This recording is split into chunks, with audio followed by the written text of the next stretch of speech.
নমস্কার। হরিদাস মাটিতে সনাতন ভারতীয় সনাতনীদের সম্মিলিত প্রচেষ্টায় শ্রীমদ্ ভগবদ গীতা পাঠ এবং বিভিন্ন ধর্মীয় অনুষ্ঠানের আয়োজন করা হয়েছে।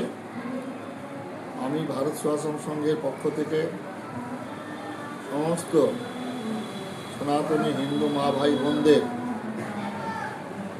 রাজনৈতিক দলমত নির্বিশেষে সবাইকে উপস্থিত হওয়ার জন্য আমন্ত্রণ জানাচ্ছি। আপনারা আসুন। এই বাংলার দুর্দিনে সমস্ত রকম ভেদাভেদ ভুলে আমাদের হিন্দু সমাজের মধ্যে বিভিন্ন জাতপাতে আমরা বিভক্ত, সেটা ভুলে আমরা শ্রীমদ্ ভগবদ গীতা পাঠে অংশগ্রহণ করব এবং আমাদের এই সম্মেলনে অংশগ্রহণ করব। আমি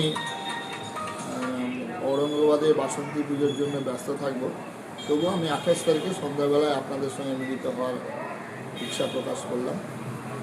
সবাই উপস্থিত হবে। নমস্কার। সবাই।